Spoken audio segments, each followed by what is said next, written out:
une dizaine de jours aux États-Unis qui a lourdement pesé sur le titre la semaine dernière. Il se trouve que le vendredi 17 octobre, votre groupe a été reconnu coupable par un tribunal populaire de New York de complicité d'exactions au Soudan, reconnu coupable d'avoir effectué des transactions commerciales dont les bénéfices auraient permis de financer le régime et les milices de l'ancien dictateur Omar al-Bashir. Ce sont 3 personnes d'origine soudanaise, aujourd'hui exilées aux États-Unis, qui avaient porté plainte en ce sens contre vous en 2016.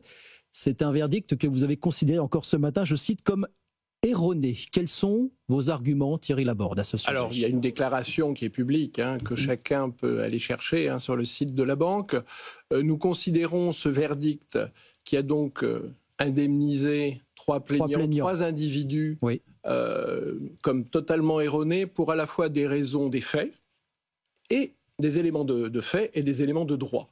Et donc, nous allons tout faire pour que ce jugement soit infirmé. Alors, pour synthétiser en un mot, l'élément qui est parfaitement contesté, c'est le rapport de cause à effet entre les services qui étaient fournis à l'époque, c'est vieux de 15 ans, oui, par BNP Paribas, qui étaient des services de commerce international à des entreprises soudanaises, et les violences dont étaient victimes ces plaignants. Ils n'impliquaient pas d'équipement militaire, apparemment. Aucun. C'était du pétrole, des lettres de garantie pour de l'exportation de pétrole soudanais à des grands pétroliers mondiaux, et c'était de l'importation de coton. Voilà, c'est ça dont on parle. Donc il n'y a pas de rapport de cause à effet. D'ailleurs, en droit suisse, ce rapport n'est pas reconnu.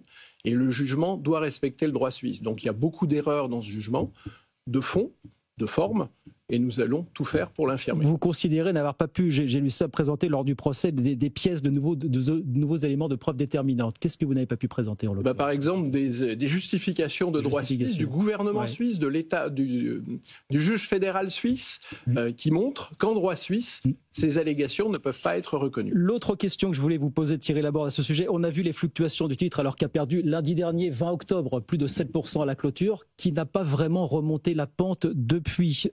Ce matin, vous avez indiqué que vous n'aviez pas constitué de provision en vue d'éventuelles sanctions dans le cadre de ce dossier.